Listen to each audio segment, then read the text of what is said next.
alhamdulillah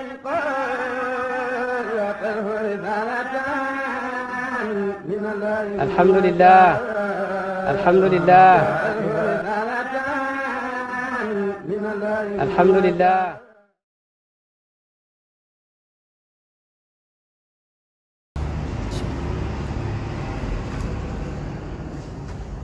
Assalamu alaikum wa rahmatullah. Alhamdulillah.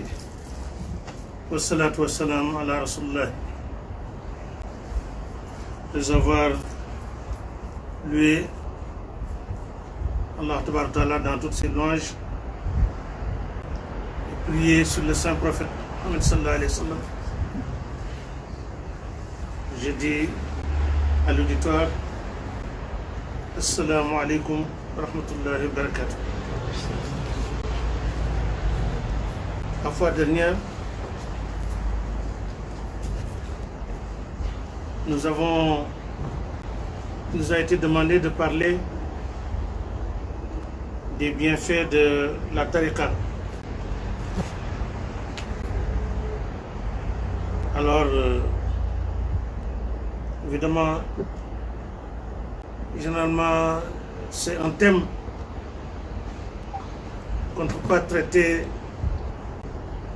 dans une seule séance, parce que comportant beaucoup de caractères, beaucoup de critères, beaucoup de références,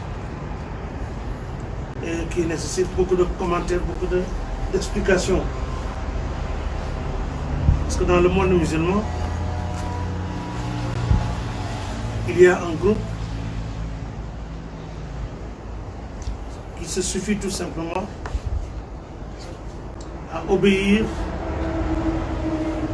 aux préceptes édictés par Allah Tabaraka wa Ta'ala après avoir témoigné de l'unicité d'Allah et que Mohammed sallallahu alayhi wa sallam est son messager, pensant que ceci était suffisant.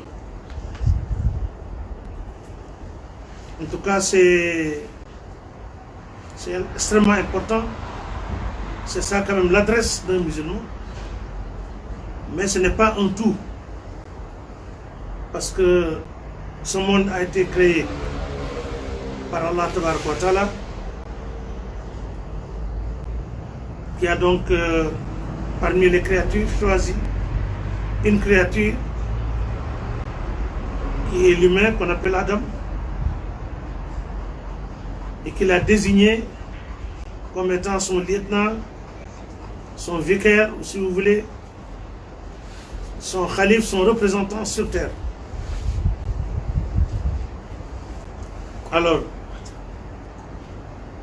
il a créé maintenant des paramètres qui constituent des jonctions entre les humains et lui. Avant de rentrer dans le vif du sujet, je tiens d'abord à présenter mes salutations très sincères et ma ziara indéfectible au Khalife général de la Faïda de Cheikh Ibrahim Niass, en l'occurrence notre père Cheikh Sidi Ahmed Tijani, Cheikh Ibrahim Niass, ainsi que tous ses frères et sœurs, en tout cas toute la famille de Maulana Cheikh Ibrahim Niass, qui sont donc nos leaders, en tout cas dans cette voie de la Tijania, et a fortiori dans cette faïda promulguée, énoncée, vulgarisée par Cheikh l'Islam Maulana Cheikh Ibrahim Niass. Nous saluons également l'imam de la grande mosquée de Medina Baye, Cheikh Ahmed Tijani Sidi Ali Cissé, ainsi que ses frères. Je vais nommer le porte-parole de la Faïda, Mohamed Mahi Sedan Sissé, sans oublier les frères immédiats du calife, ses proches collaborateurs. Je veux nommer Mohamed Mahi Cheikh Ibrahim Niass, Mohamed Lemine Cheikh Ibrahim Niass, ainsi que leurs jeunes frères. Ils sont tous, en tout cas, unis pour entretenir, maintenir, n'est-ce pas, la voie tracée par Maulana Cheikh Ibrahim Niass. Maintenant, je ne saurais évidemment m'engager sans faire la ziara à ma profusion, à ma source, à mon père spirituel, à mon guide, Maulana Cheikh Khairi de Boubacar et de Medina Baye, qui est donc notre intermédiaire, notre source de profusion auprès de Cheikh Ibrahim Niass, ainsi que de tous les degrés de la source de la salle. Et nous présentons nos excuses. Quand même, oser parler d'un thème que maîtrisent, en tout cas, nos dirigeants, qui peut-être sont à l'écoute. Mais alhamdulillah, l'expérience que nous avons eue de cette faïda, de nos maîtres, en l'occurrence Maulana Cheikh Khairi et Cheikh al-Islam, Cheikh Ibrahim Niass, qui est le promoteur de cette faïda. En tout cas, c'est par reconnaissance à Allah Ta'ala qui a dit wa amma bi ni'mati rabbika fahadith. Pour ce qui est des bienfaits d'Allah, il faut en parler.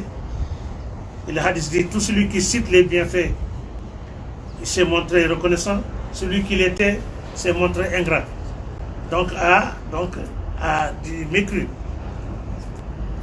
Alors nous choisissons donc la reconnaissance, la croyance au détriment, en tout cas de la mécréance. Donc c'est tout simplement autour de ce verset coranique où Allah Ta'ala demande au prophète sallallahu alayhi wa sallam de raconter les bienfaits d'Allah Ta'ala et de nous montrer reconnaissants de cette profusion, alhamdoulilah, dont Allah Ta'ala nous a gratifié à travers notre chef. Alhamdoulilah, c'est ça qui est donc le motif, n'est-ce pas, de cette allocution que nous avons tenté, en tant soit peu, compte tenu de notre expérience, de partager avec donc nos condisciples, surtout francophones.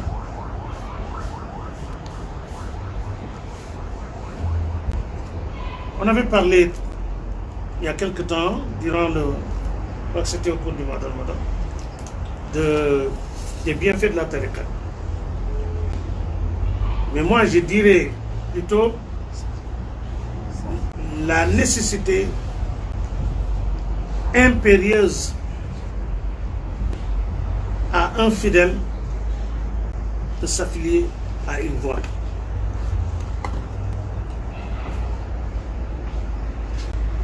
Que signifie une voie?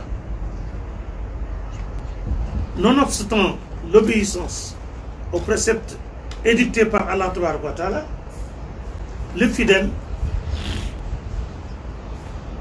doit sentir le besoin de se rapprocher de son Seigneur, de s'unir à son Seigneur et de le connaître. Parce que si nous revenons aux stations de l'islam, qui sont trois, l'islam, l'iman, l'ihsan, et que chaque station comporte trois descentes, islamul islam, imanul islam, ihsanul islam, qui sont tawbatu, istiqamatu wa taqwa. Tawbatu, c'est le repentir, c'est le fait de retourner vers Allah Ta'ala. Istiqama, c'est la droiture, et taqwa, c'est la crainte révérentielle. Alors, la taqwa est le troisième degré de la station de l'islam. Et c'est là où le serviteur a été interpellé par Allah Tabaraka wa Ta'ala, qui lui demande maintenant de chercher à s'unir à son Seigneur. Ya ayyuhalladhina amanu ittaqullah wabtaghu ilayhi wasilata. Ô vous qui croyez, craignez Dieu et cherchez donc une jonction avec lui. Cherchez à vous unir à lui. Cherchez donc un intermédiaire qui vous permettra, n'est-ce pas, de vous affilier à lui, de vous unir à lui. Un autre verset vient dire Wattabi sabila man anaba ilayya. Suivez la voie, suivez celui dont la voie retourne vers moi. Si quelqu'un a des préceptes qui lui ont permis de s'unir à Allah, si vous le suivez, forcément, vous obtiendrez cette union. Un autre verset revient pour dire Ittaqullah, craignez Dieu, wa kunu ma sadiqin, et demeurez avec les véridiques.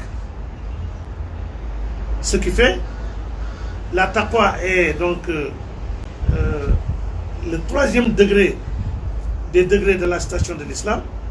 C'est là maintenant où les serviteurs, n'est-ce pas, parce que la taqwa c'est quoi? La crainte révérentielle consiste, n'est-ce pas, après avoir donc témoigné de l'unicité d'Allah et que Mohammed était son messager, obéir aux préceptes édictés par Allah Ta'ala. Donc, qui nous a donc exhorté à prier, à jeûner, à donc faire la hajj si on en a les possibilités, à donc prélever la zakat si on a des biens qui le nécessitent. Ça, c'est des actes d'obéissance, n'est-ce pas, des préceptes ordonnés par Allah Ta'ala, et que le sujet, et que le fidèle, donc, s'attelle à donc respecter, à donc appliquer. Maintenant, c'est là où il a la crainte d'Allah.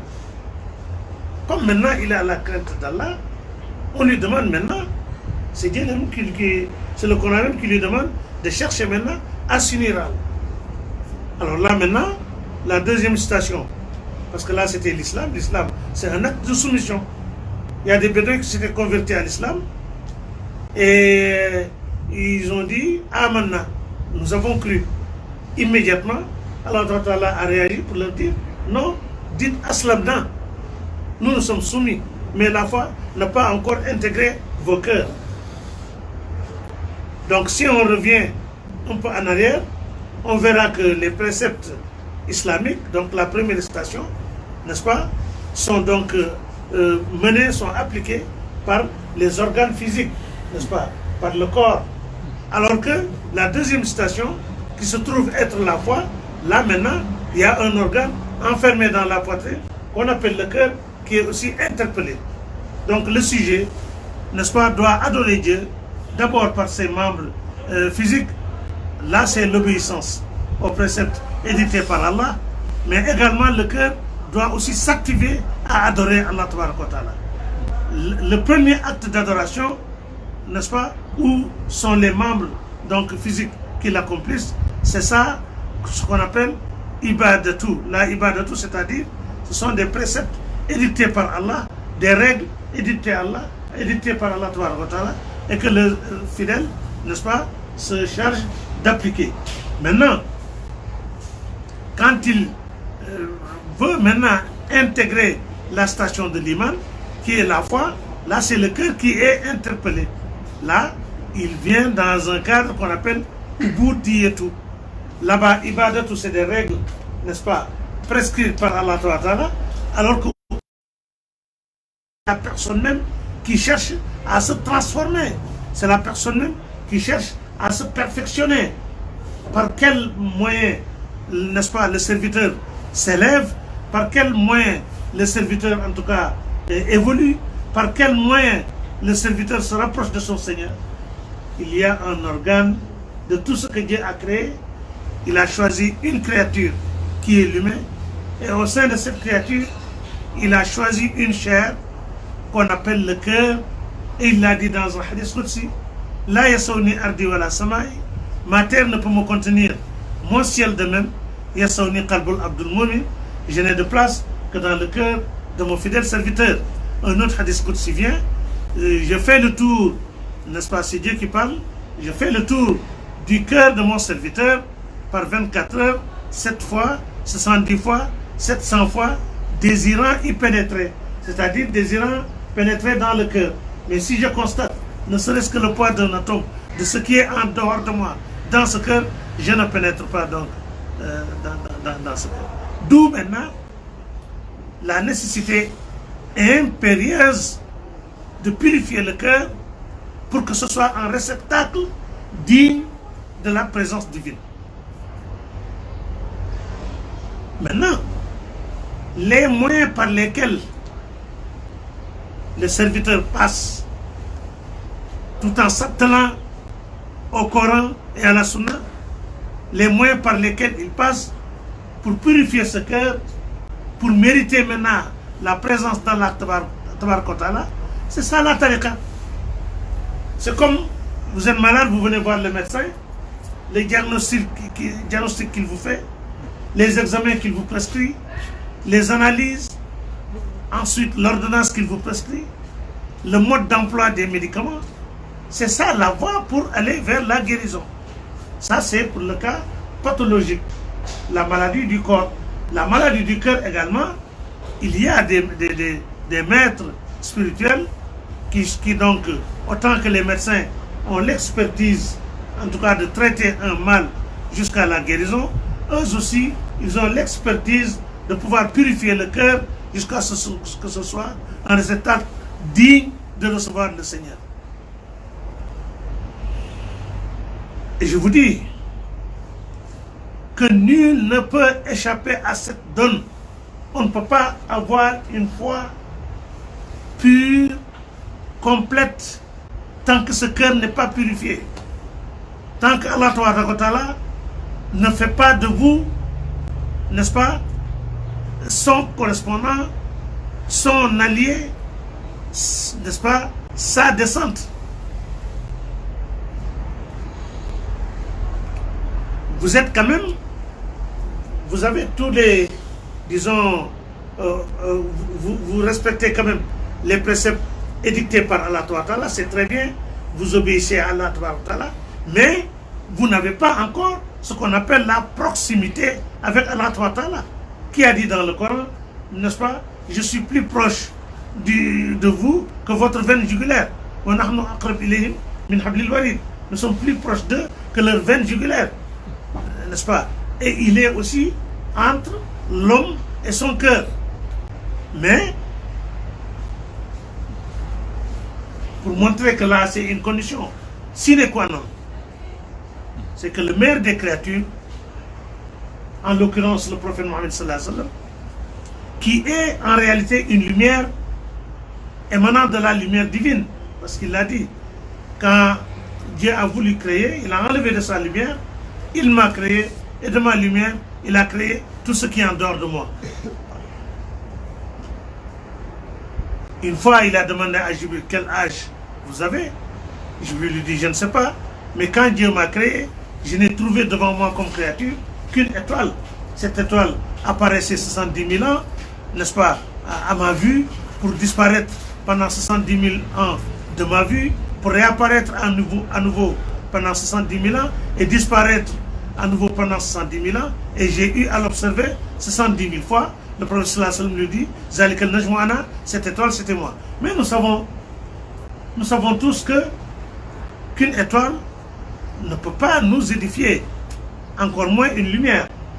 Voilà pourquoi Allah Ta'ala a créé Adam, pour que le promoteur de cette lumière, cette étoile donc, puisse apparaître en tant qu'être humain et nous parler d'Allah Ta'ala, nous montrer, n'est-ce pas, la voie par laquelle, n'est-ce pas, nous devons, la voie que nous devons suivre, et qui nous a créé, qui est le créateur, et comment, n'est-ce pas, on doit l'adorer. Maintenant, quand Dieu l'a créé, l'a fait apparaître en tant qu'être humain, s'il avait une particularité que les humains n'ont pas, les gens auraient dit, celui-là, ça ne peut pas être notre modèle. On ne peut pas l'imiter, parce que nous avons tel et tel, lui, il est indemne de ça. C'est pourquoi quand on dit au prophète sallallahu alayhi wa sallam, si Dieu devait envoyer un messager vers nous, ce serait un ange. Il a des anges. Vous êtes un humain comme nous. Vous portez les mêmes habits que nous. Vous mangez ce que nous mangeons. On se bouscule dans les marchés. Et vous voulez dire que Dieu vous a envoyé. Dieu a réagi. Pour leur dire, si je devais envoyer un ange, il serait un être humain. Il aurait porté les mêmes habits que vous. Il aurait mangé ce que vous mangez. Parce que c'est ça qui fait que, n'est-ce pas, nous devons donc limiter. Nous devons en faire un modèle parce que nous avons les mêmes critères de création. Maintenant, il y a une particularité qui fait qu'il soit notre modèle. C'est normal. C'est pourquoi quand le Coran dit dites-leur que je suis, n'est-ce pas, un humain, n'est-ce pas, comme vous, mais qui a été révélé.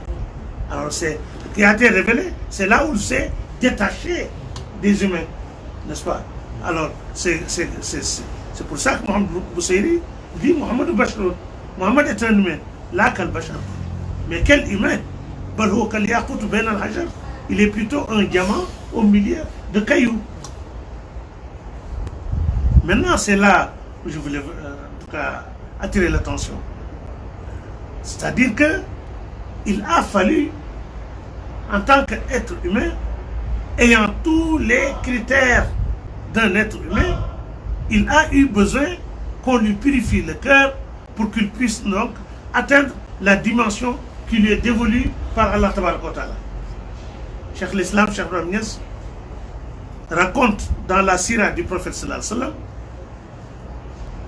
que lors de sa naissance, les dames qui assistaient notre mère Aminatou, à un certain moment, le bébé a disparu de leur vue.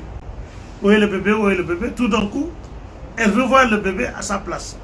Alors Cheikh Ibrahim dit que au moment où le bébé a disparu de leur vue, c'est Jibril et des anges qui l'ont prélevé, qui ont ouvert sa poitrine, qui ont enlevé le cœur, qui ont donc extrait des souillures et qui ont mis de la lumière, ils ont fermé, ils l'ont remis à sa place. Ça, c'est la première déchirure. La deuxième, c'est quand il était chez Halima. Alors, il est sorti avec les jeunes de son âge. Jibril et les anges sont revenus pour une deuxième opération. Ils ne pouvaient pas le faire devant les enfants. Ils se sont transformés en chacal. Les enfants ont fui, sauf le prophète sallallahu alayhi wa sallam. Ils l'ont pris, ils l'ont enlevé, ouvert la poitrine, ils ont enlevé le cœur. Là, Cheikh Ibrahim dit, il y a un caillot de sang qui se trouve être le siège de Shaitan dans le cœur. Alors, ce caillot de sang a été extrait du cœur du prophète sallallahu alayhi wa sallam. Voilà pourquoi Cheikh Ibrahim dit que le Shaitan de Rasul sallallahu alayhi wa sallam s'est repenti parce qu'il n'a pas, n'est-ce pas, de place dans son cœur pour, n'est-ce pas, l'influencer, pour lui recommander le mal. Alors, quand il est devenu adulte, avant que le message donc n'arrive, il y a eu une troisième et certainement dernière déchirure, n'est-ce pas? Là, le nafs, quand Dieu l'a créé avec des désirs qui viennent au nafs. Le nafs, c'est l'ego. Donc des désirs égoïstes, ce qu'on appelle hawa nafs. Donc lui, ses désirs ont été orientés vers Allah Tabaraka wa Ta'ala, à telle enseigne qu'il n'a pas de désir pour lui-même. C'est pourquoi le Coran le qualifie wa ma yantiqu anil hawa. Donc il n'a pas les désirs ne l'occupent pas. Les désirs personnels ne l'occupent pas, sallallahu alayhi wa sallam.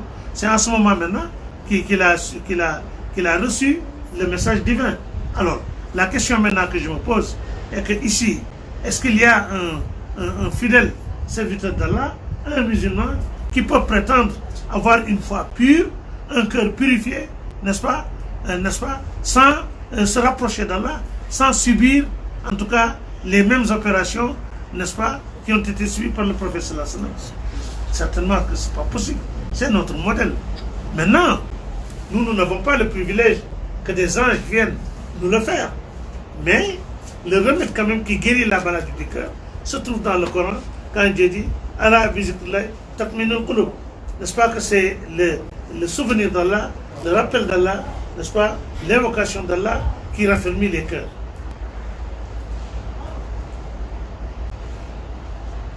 Ainsi, le fidèle, à un certain moment, il a besoin d'un véridique qui est donc expérimenté en la matière, n'est-ce pas, qui va lui tenir la main et va l'aider à purifier, donc à la purification du cœur.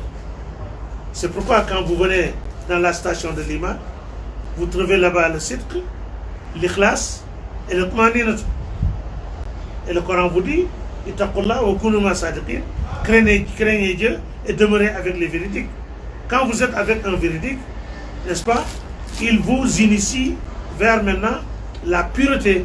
Parce que Dieu nous a demandé certes de l'adorer, mais dans la pureté. Wama umiru illa liya'budullah mukhlisin lahu din.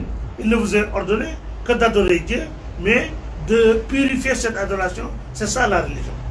Maintenant, il a consacré une sourate qui nous édifie sur ce qui est donc la pureté. Qul huwa Allahu ahad, Allahu samad, lam yalid wa lam yulad wa lam yakul lahu kufuwan ahad. Allah est unique, il est l'absolu, il n'a pas engendré, rien n'est issu de lui, il n'a point été engendré, il n'est issu de rien, rien n'est égal à lui, il est l'unique.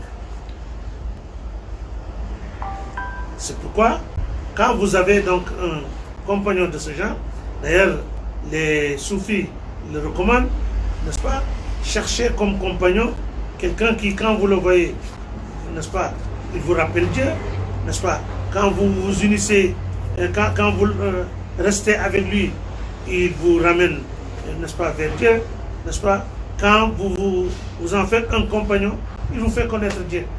C'est celui-là qui est le compagnon.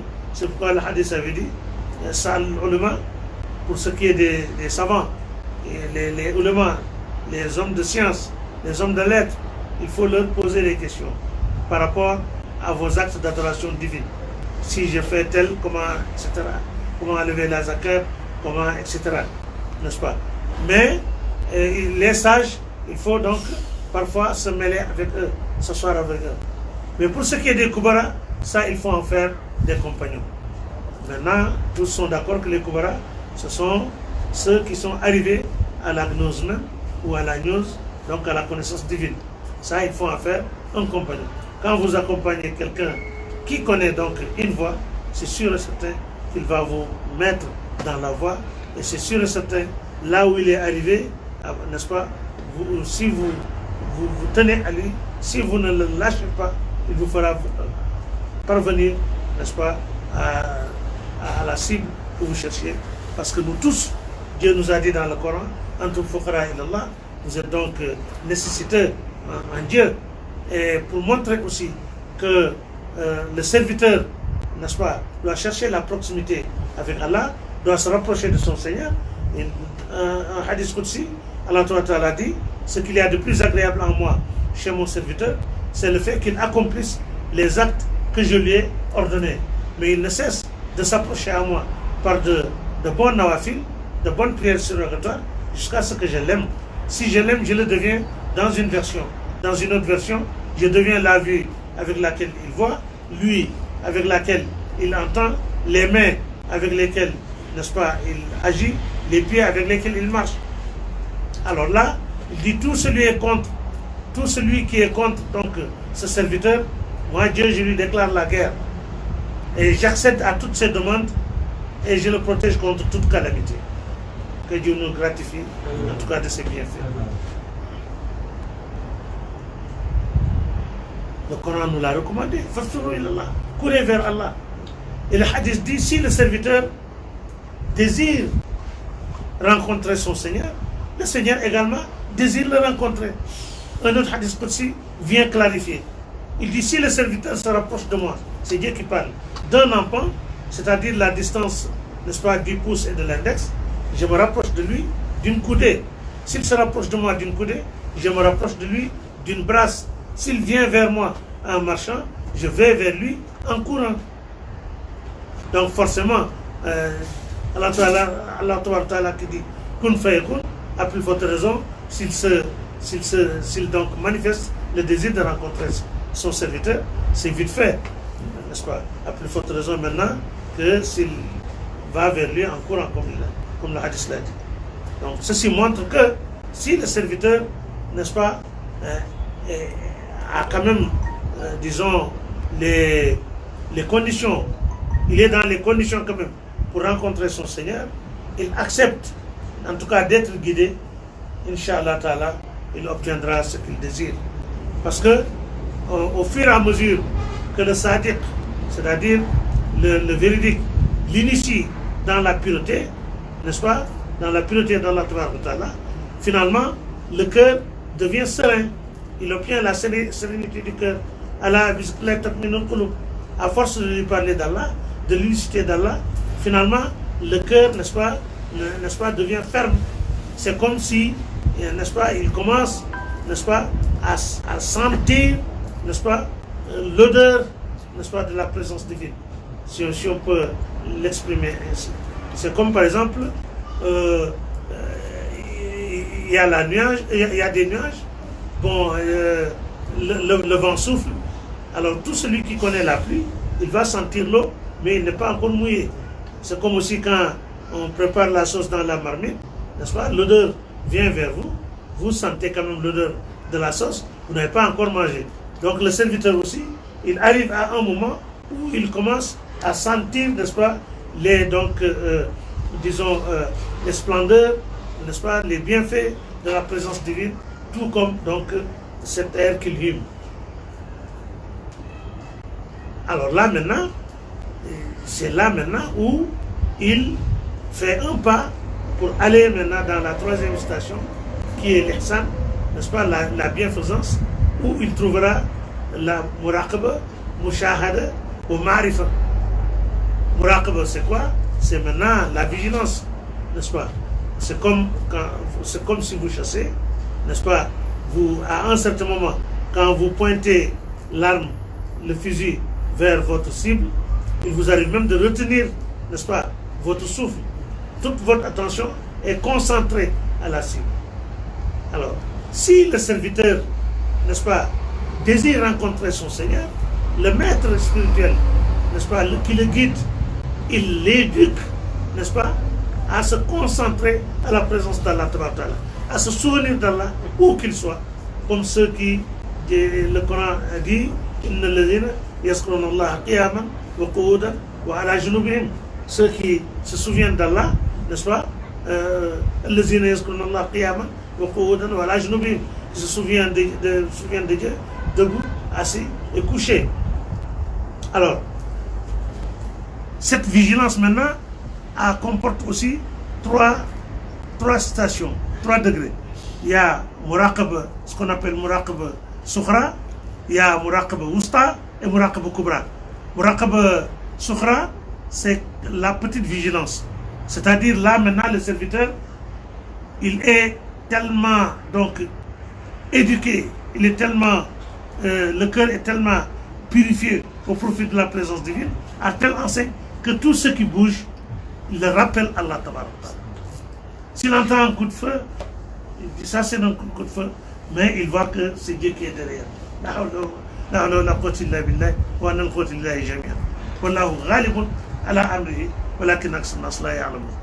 Alors, si un chien aboie également, n'est-ce pas, si le vent souffle, si la pluie tombe, donc si le verre se casse, tout ce qui se passe autour de lui, au moment où il sent la chose, n'est-ce pas, son esprit va vers Allah. Alors, à un certain moment, il arrive à Muraqaba Wusta. Muraqaba Wusta, c'est le juste milieu. Là, au moment où il sent la chose, en même temps, l'esprit va vers Dieu. Il n'y a pas de différence. Alors, là, s'il arrive à ce niveau, c'est en ce moment maintenant qu'il arrive au Muraqaba Kubra, n'est-ce pas, la plus grande vigilance. Là, si le verre se casse, avant de savoir que c'est un verre qui s'est cassé, il pense d'abord à Dieu. S'il entend le bruit d'un moteur, avant de penser que c'est le moteur d'un véhicule, il pense d'abord à Allah Tabaraka wa Ta'ala. Alors je crois que mon vieux, c'est à ce niveau qu'il était. Il était en brousse, en train de faire donc le rikr, arrivé à Muraqaba Kubra. Il revient donc au village.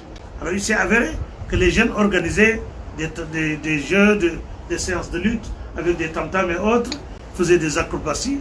Alors le papa, dès qu'il est rentré, il a jeté son boubou, il s'est mis à faire des acrobaties comme les jeunes. Alors ils lui ont dit bon, bon, arrêtez le marabout, prenez. Il dit mais c'est pas Dieu. Il lui a dit non, ce sont les enfants qui s'amusent. Il dit je pense que c'était Dieu. Lui il n'entend plus le tam-tam, il ne voit plus les jeux, il n'entend qu'Allah. Et ça pourtant le Coran nous l'a dit. Rien n'existe, sinon que ça glorifie Allah par sa louange. Mais vous n'entendez pas les glorifications.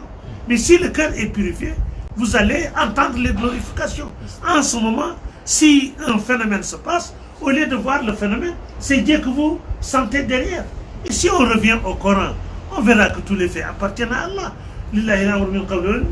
Les faits appartiennent à Allah avant et après. Avant qu'un fait ne se produise, c'est Allah qui le programme, à la volonté divine, qui a dit dans le Coran, il est de ses faits, s'il veut une chose, il dit à cette chose soit, et cette chose est. Donc si la chose vient d'abord de la volonté divine, ensuite ça descend donc au niveau de l'univers qu'on appelle l'univers des ordres, kun. Quand ça descend maintenant dans l'univers de kun, maintenant il y a un jour, un lieu, n'est-ce pas, qui est programmé où ce fait doit apparaître. Alors là maintenant, quand le jour J arrive, là le fait apparaît. C'est pourquoi le Rasulullah sallam a dit, parce que le Coran a dit, chaque jour Allah a quelque chose, il dit et le Prophète sallam dit, ces choses apparaissent mais ne débutent pas. Maintenant, au moment où la chose se réalise, le Coran revient pour dire Dieu est triomphant sur les faits, mais beaucoup de gens ne le savent pas, n'est-ce pas? Maintenant, quand le fait se réalise, c'est vers Allah que se dirige c'est vers Allah que se dirigent les choses, jusqu'à il appartient à Allah donc la fin de toutes les choses. Donc si on voit du début à la fin, c'est Allah qui est triomphant sur les faits. Mais nous, on ne sent pas, celui dont le cœur n'est pas purifié, au lieu de sentir le Créateur dans sa créature, lui qui a dit quand j'ai voulu qu'on me connaisse, j'ai créé une créature, je me suis identifié dans cette créature, pour être connu par moi. Maintenant, le serviteur dont le cœur n'est pas purifié, au lieu de sentir la présence d'Allah, c'est plutôt la créature qu'il sent.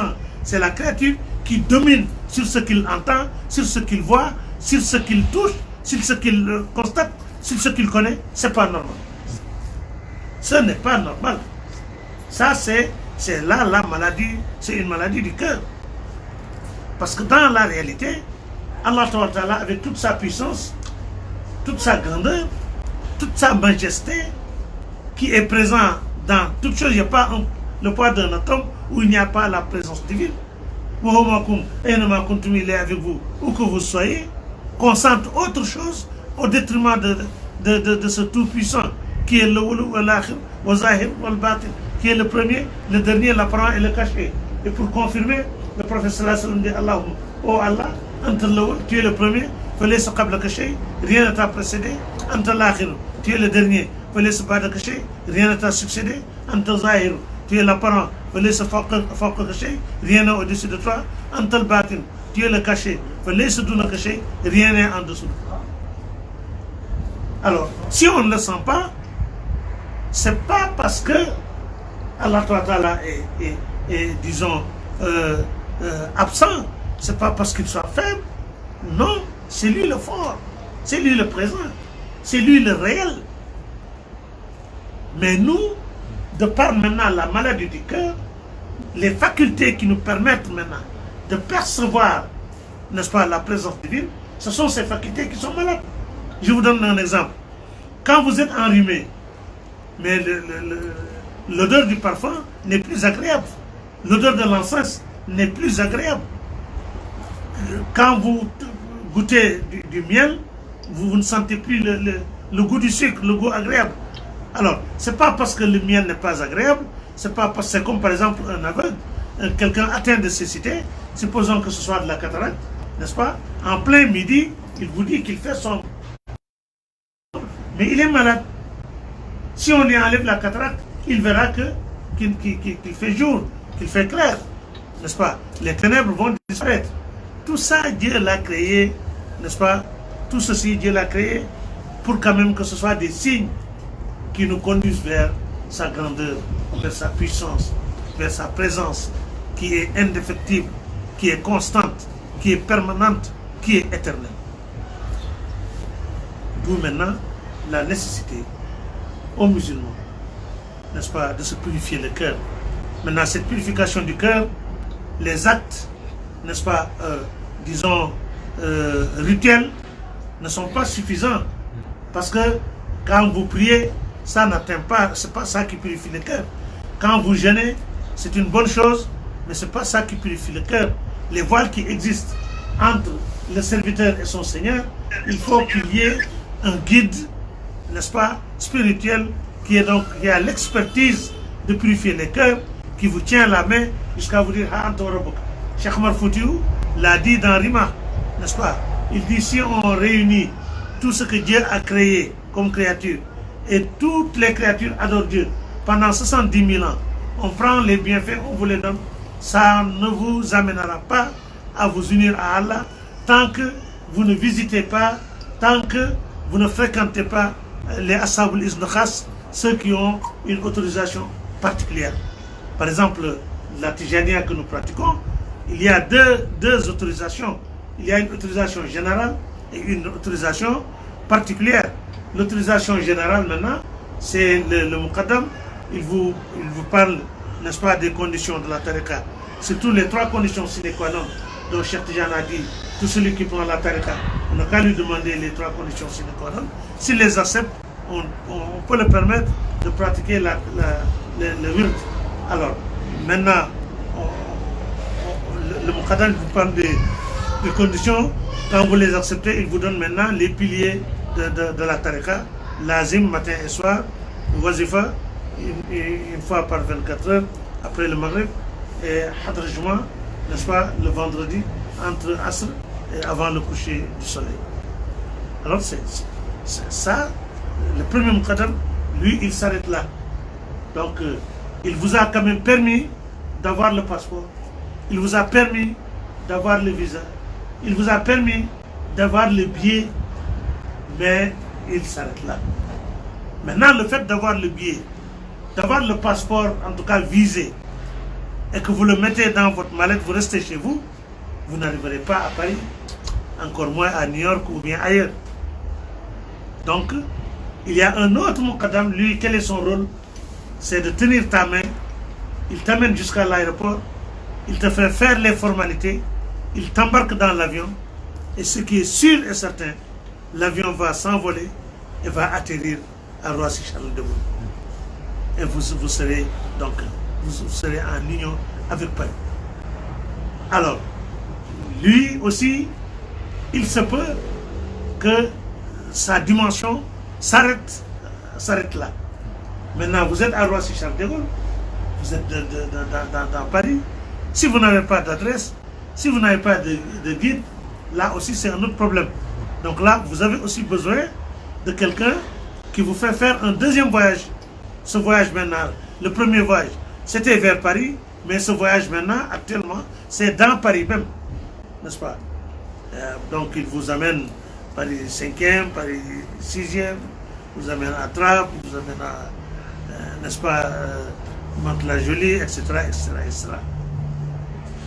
Alors, arrivé aussi là-bas, maintenant, hein, vous avez besoin de contacts, de connaissances, etc., etc., etc. Donc, ce qui fait, ceux qui ont l'Izn Khas, c'est-à-dire l'autorisation spéciale, il ne s'arrête pas seulement à te faire des visas et à te faire obtenir le billet, n'est-ce pas? Il vous aide à l'embarcation, à embarquer l'avion pour pouvoir donc arriver, n'est-ce pas, à destination. C'est ça le Cheikh Mourabbi, c'est-à-dire c'est le maître, disons, initiateur. Bon, ce voyage, ce n'est pas un voyage, ça c'est un voyage physique. Le corps va vers Paris, mais le cœur va vers Dieu. Vous n'avez pas besoin de vous déplacer, parce que Dieu est avec vous où que vous soyez, n'est-ce pas? Mais quand même, vous avez besoin si vous n'avez pas un expert en la matière, vous n'allez jamais le découvrir durant toute votre vie. Si proche soit-il de vous, n'est-ce pas? Si proche soit-il de vous, si on ne vous aide pas à le découvrir, vous ne le découvrirez jamais.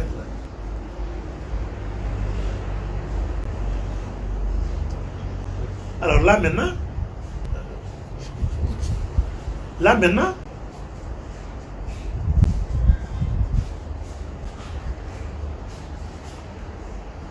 le premier muqaddam qui vous a donc donné, disons, la tariqa, après vous avoir posé des questions quant aux conditions,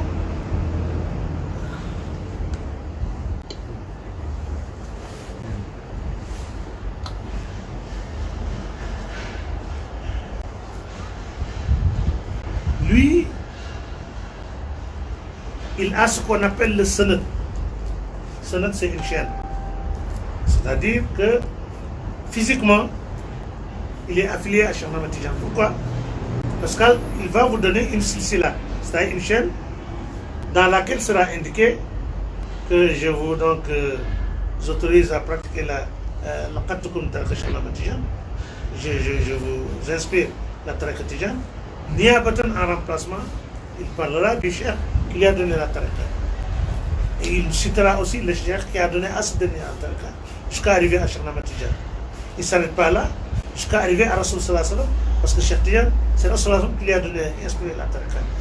Arrivé à Rasoul sallallahu alayhi wa sallam, maintenant, ça passe à Allah ta'ala. C'est pourquoi le Coran disait Inna lazina yubayinu, innama yubayinu Allah, yadullah fawqa aydihim. Ceux qui ont tenu le pacte d'allégeance avec vous, en fait, ils l'ont tenu avec Allah. Et c'est la main d'Allah qui est au-dessus au-dessus d'eux. Ça, c'est ça qui montre que c'est une chaîne. Mais là, maintenant, c'est comme, par exemple, vous avez une installation électrique. N'est-ce pas? L'électricien, n'est-ce pas, tire le fil du poteau, n'est-ce pas? Dans votre maison, il vous installe les fils, il fait les prises, les contacts et autres, vous achetez les appareils, mais il reste maintenant le branchement. Vous avez donc, n'est-ce pas, la chaîne, n'est-ce pas, du fil, mais le jus n'est pas encore, en tout cas, programmé. Vous n'avez pas encore le branchement. Il faut donc s'abonner pour qu'on vous branche maintenant, n'est-ce pas, au poteau, n'est-ce pas, qui a donc le jus qui vient de la source, qui vient de la centrale, pour que ça pénètre dans votre maison. Ainsi, tous les appareils auront le courant, les lampes vont s'allumer, les ventilateurs vont tourner, etc., etc., etc. Mais le premier muqaddam, son corps et le corps de Cheikh Tidiane sont unis. Parce qu'il va vous dire, c'est tel qui m'a donné, tel qui a donné, jusqu'à Cheikh Ahmed Tidiane. Mais les cœurs ne sont pas unis. Parce que cette profusion se transmet de cœur à cœur. La chaîne se transmet de corps à corps. Mais la profusion se transmet de cœur à cœur. Si maintenant le muqaddam, son cœur n'est pas donc connecté avec le cœur de Cheikh Ahmed Tidiane, il vous inspire la tariqa, vous pouvez donc la pratiquer pendant 5 ans, pendant 10 ans, 15 ans, 20 ans, 30 ans, 40 ans, mais vous n'avancez pas. Tant que vous ne payez pas le branchement, l'abonnement, qu'on vous branche, les lampes ne s'allumeront jamais. Le ventilateur ne tournera jamais. Le frigo ne se refroidira jamais. Alors vous avez donc, c'est le premier, on l'appelle entre lui et Cheikh Tidiane, c'est Damir Moufassil. C'est-à-dire que, n'est-ce pas, les cœurs ne sont pas connectés. Donc il n'y aura pas de profusion. Si maintenant c'est un Muqaddam dont il est connecté de corps et de cœur, lui, son cœur et le cœur de Cheikh Tidiane, Damir Muttasil, c'est-à-dire que les cœurs sont connectés, sont unis à tel enseigne que s'il vous donne la tariqa, il ne vous lâche pas, il vous prend la main jusqu'à vous dire voilà Cheikh Tidiane. Cheikh Tidiane vous dit, votre maître, vous et moi, voilà Rasoul sallallahu alayhi wa sallam, c'est lui qui m'a inspiré cette tariqa. Rasoul sallallahu alayhi wa sallam également te dira, Cheikh Ahmad Tijani, n'est-ce pas, ton maître, toi et moi, te voilà livré à ton Seigneur. C'est comme ça que ça se passe. Si vous vous affiliez à un Muqaddam qui est connecté de corps et de cœur, donc de chaîne et de profusion, il ne vous lâchera pas tant qu'il n'y aura pas l'union avec votre Seigneur. Alors que l'autre, s'il vous donne les conditions, n'est-ce pas, il vous donne donc les piliers de la tariqa, les awrats que vous devez pratiquer, l'azim et autres, c'est fini. Ça s'arrête là. Parce qu'il n'est pas habilité à vous connecter. Parce que lui-même, il n'est pas connecté. Et puis le tout là se passe en une fraction de seconde. Et sur place aussi. Parce que celui qui est électrocuté par le Coran, quand vous le touchez, vous serez électrocuté. Pourquoi? Lui, il n'est pas le Coran, mais il est connecté. Quand il est électrocuté, vous serez électrocuté aussi. Tout ça, c'est des signes qui montrent que si vous vous affiliez à un Muqaddam qui a donc la connexion avec son cœur et le cœur de Cheikh Ahmad Tidiane, Inch'Allah Ta'ala, il ne vous laissera pas sans vous dire vous voilà livré à votre Seigneur. Alors, chers condisciples, chers amis, c'est là maintenant, disons, c'est ça le souci, n'est-ce pas, des soufis de tout temps. Mais, alhamdoulilah, quand la Tijania est apparue, c'est la voie la plus complète, n'est-ce pas, parce que, supposons qu'on soit à Tambacounda et que la destination soit Dakar, qu'on nous dise que le trésor se trouve à Dakar. Mais entre Tambacounda et Dakar, il n'y a pas de route, il n'y a pas de voie. Un monsieur prend ses outils, il ferait une voie jusqu'à Kafrine, on lui donne le nom de cette voie. Un autre prend de Kafrine jusqu'à Mbour, on lui donne le nom de cette voie. Un autre prend de Mbour jusqu'à Diamniadio, on lui donne le nom de cette voie. Un autre prend de Diamniadio jusqu'à Rufisque, on lui donne le nom de cette voie. Maintenant, la voie qui quitte Rufisque pour rentrer à Dakar, c'est là la position de la tariqa Tijane. C'est pourquoi Cheikh Ahmad Tijane a dit, ma voie a abrogé, a rendu caduc toutes les voies. Parce que quand vous venez quelque part, vous passez par des routes, par des voies. Mais arrivé devant la porte, vous n'avez plus besoin de dire où est la route qui mène vers telle maison. Vous êtes devant la porte. Maintenant, votre souci est tout simplement qu'on vous ouvre la porte et que vous pénétrez. Donc, le talibé Tijane n'a pas besoin d'embrasser une autre voie. Pourquoi? Parce qu'il est devant la porte de la présence divine. Maintenant, il lui faut, n'est-ce pas, quelqu'un qui a le code qui lui permet maintenant d'accéder à la présence divine. C'est tout ce qui lui manque. C'est pourquoi Cheikh Tidiane conseille à ses disciples de se fréquenter, de se faire la ziyara, de se rendre visite. Pourquoi? Pour pouvoir donc s'entraider. Parce que la ziyara, c'est ça qui conduit, comme l'a dit Cheikh Ibrahim, à la ziyada. La ziyada maintenant, c'est ça qui nous donne la ziyada. Alors, donc, quand la tariqa Tijane est apparue, on est arrivé devant la porte, mais Cheikh Tidiane devait avoir un calife, n'est-ce pas, qui allait maintenant, qui a pour rôle de vous donner le code qui vous permettra d'accéder à la pièce. Parce que si par exemple, vous avez un coffre devant vous, que c'est un code qui vous permet de l'ouvrir, vous aurez beau défoncer, vous aurez beau forcer, le coffre ne s'ouvrira pas. Mais si vous connaissez donc le code, il suffit de le mettre, le coffre s'ouvre sans aucune difficulté. Ce qui fait maintenant, Cheikh Tidiane, n'est-ce pas, il a énoncé la présence de ce calife à plus d'un titre. Il a dit, vers la fin des temps, il y aura une crue, n'est-ce pas, une abondance d'eau qui va donc émerger au sein de mes compagnons. Jusqu'à ce que vous constatez que les gens, n'est-ce pas, pénètrent, s'affilient à la tariqa en grand nombre. Ce n'est plus par 5 personnes, 10, 20, non, c'est des milliers, c'est des millions même qui viennent. Et il avait indiqué également la période à laquelle cette faïda allait apparaître. Il allait dire que ce serait une période de difficulté et donc de détresse, une période de crise. Nous savons tous que c'est en 1929 que Cheikh Ibrahim a proclamé la faïda, et c'était la crise économique mondiale, dans l'apparence.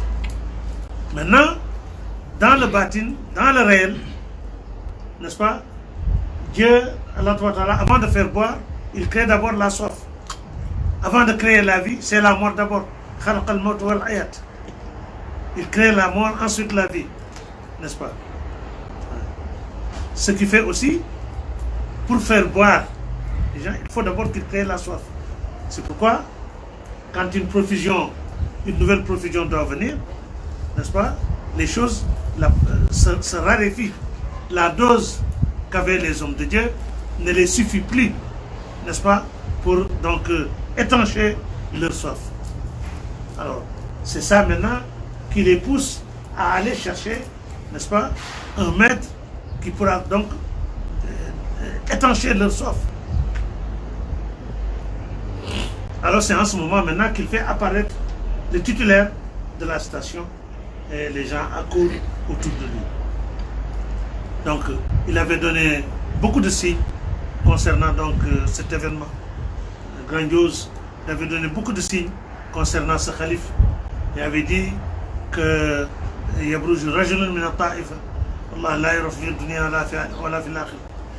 aura un homme qui apparaîtra dans notre tariqa, on ne le connaîtra pas dans ce bas monde ni dans l'au-delà.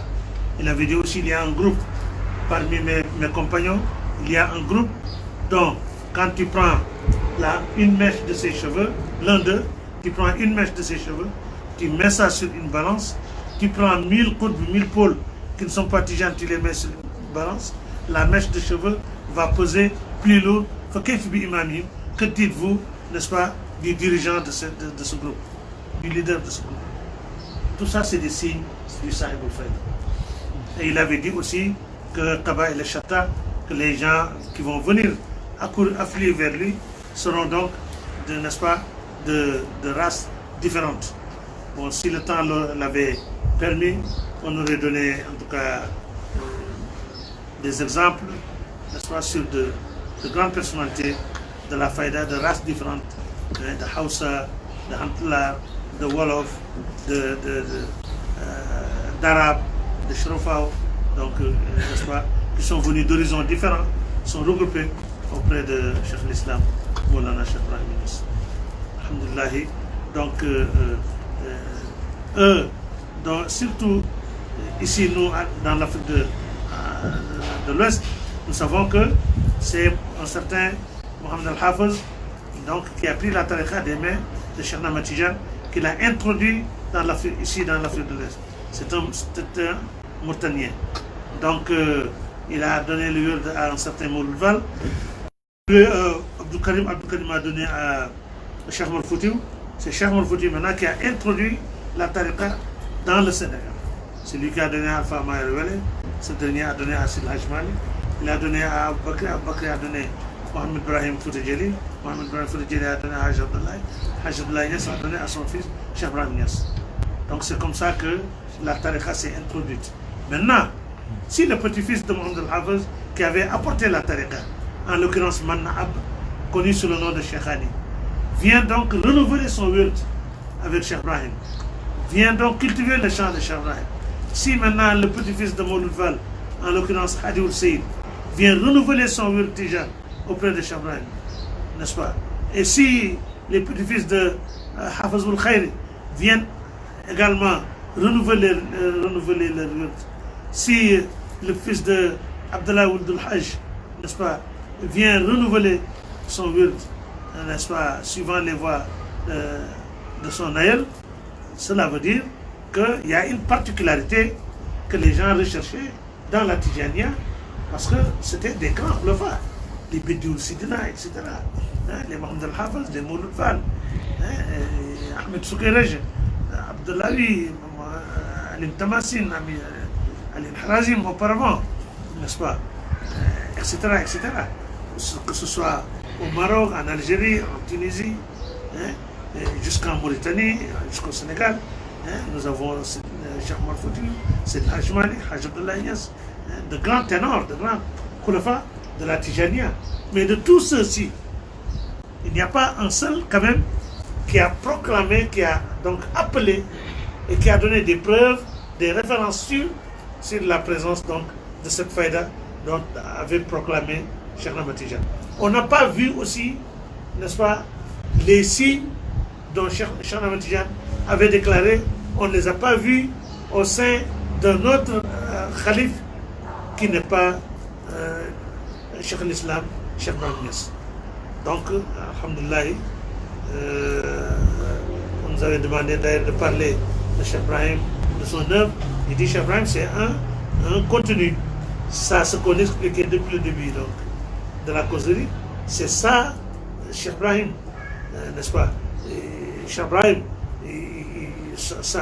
sa religion, c'est l'islam, c'est la charia mohammedienne, sa tariqa, c'est la tariqa de Cheikh Ahmed Tijani.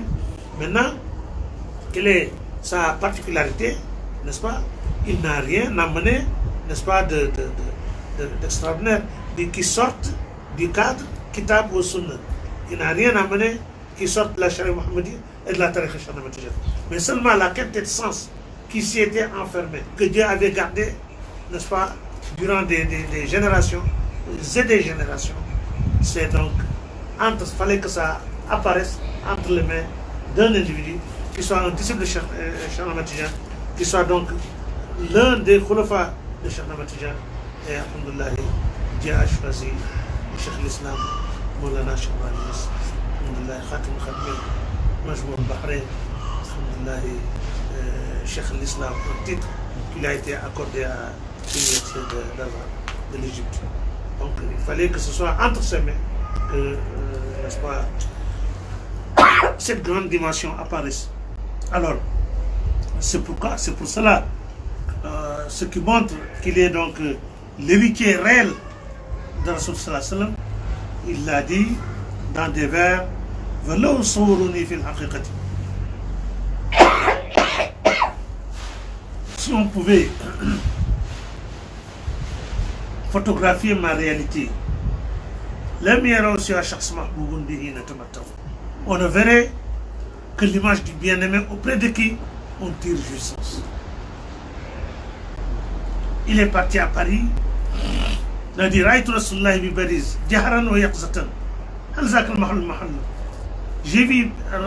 à Paris. Jahran, ça veut dire physiquement. Yaqzatan, je ne dormais pas à l'œil nu. Et il ajoute, est-ce qu'ici c'est sa place? Quelqu'un a demandé à Moulana Cheikh Khayri, en ma présence, pourquoi Cheikh Ibrahim a dit, est-ce que Paris c'est la place du prophète? Cheikh s'est-tu un moment? Il répond, bon, s'il l'avait vu à Makkah ou bien à Médine, d'accord, mais à Paris, il s'était un moment. Après il dit, mais comme lui, Cheikh Ibrahim, il était à Paris, c'est normal qu'il voit le prophète. Il dit, c'est de cette vision que Cheikh Ahmed Tijani avait vu Rasul Yaqzatan la manam, à l'œil nu et pas en sommeil. Alhamdoulilah, Donc là, on revient un peu en arrière sur le prophète qui a deux aspects. Un aspect où, alhamdoulilah, Dieu donne l'esprit, il n'a pas monté en qasim. Ça, c'est sa siada, c'est sa seigneurie. Il est donc Seigneur par rapport, n'est-ce pas, aux créatures, parce que tout ce qu'Allah a programmé pour les créatures passe par lui. Mais il a donc un autre aspect où rien ne s'interpose entre lui et Allah.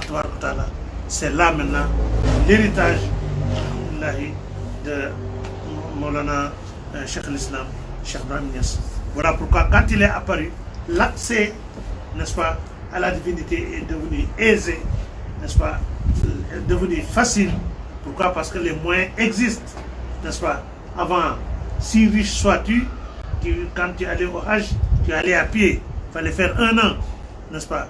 Aujourd'hui, tu vois un beaucoup moins riche, peut-être même un pauvre, à qui donc on donne un billet de Hajj, n'est-ce pas? C'est l'avion qui le prend. En quelques heures, il est à Jeddah ou bien il est à Médine Mounawara même.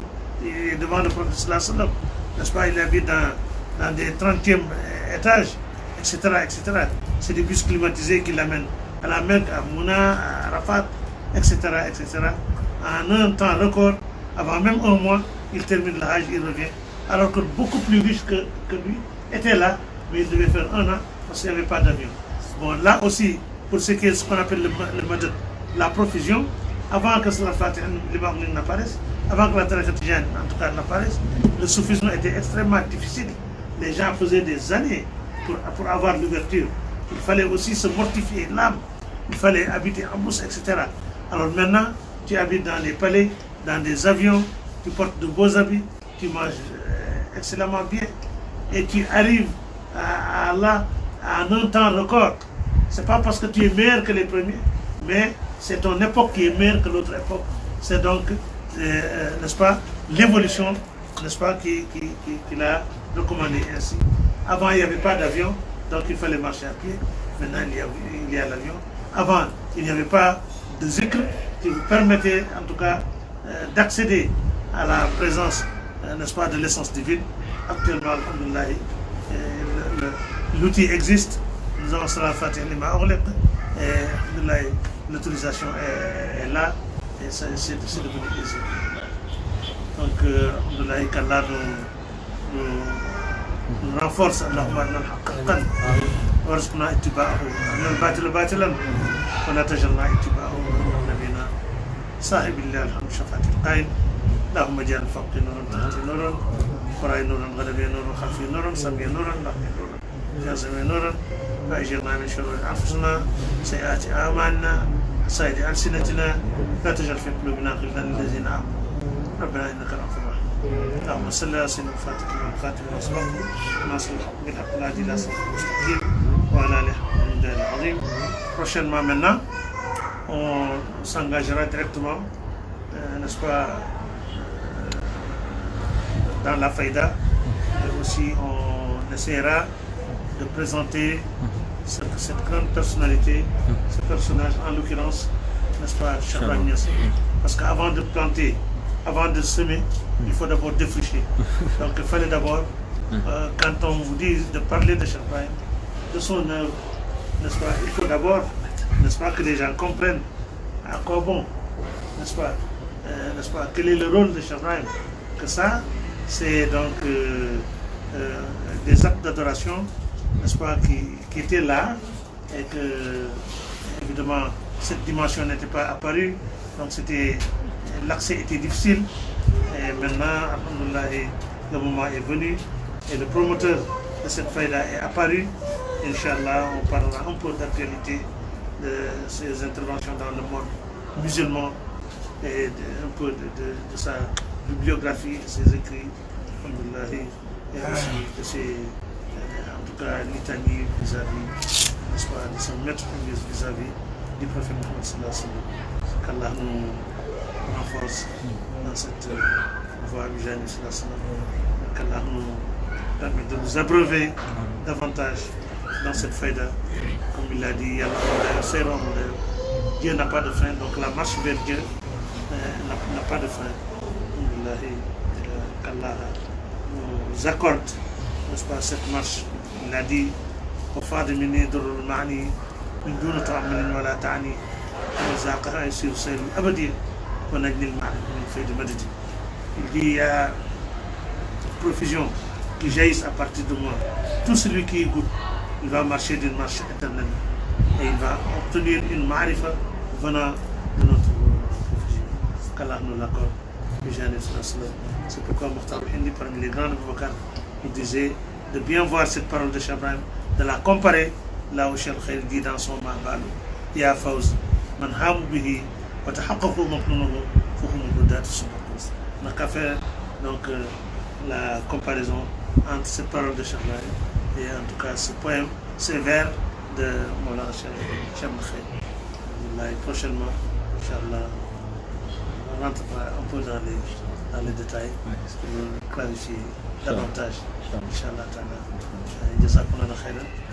Nous remercions donc nos fils qui nous ont permis en tout cas de communiquer ce que nous avons, ce que nous vivons en nous-mêmes, mais c'est à les dames qui ont donc apporté leur matériel, tout leur savoir technique, en tout cas pour nous permettre en tout cas n'est-ce pas, de nous adresser, n'est-ce pas, au monde francophone, un temps soit peu, bien que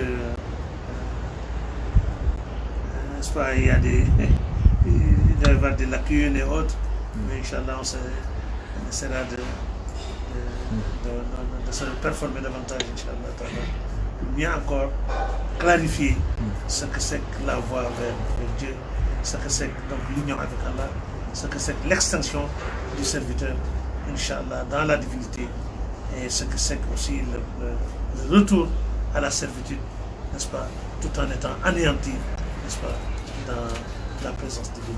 Inch'Allah, prochainement, on essaiera d'apporter des éclaircissements dans ce sens. On s'excuse, on salue tout le monde.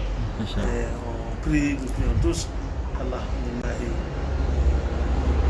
garde, nous protège contre les calamités qui descendent, surtout cette pandémie qui sévit dans le monde entier. Allah nous l'éloigne, qu'Allah la détache du monde entier. Fatiha, Salam, Fatiha.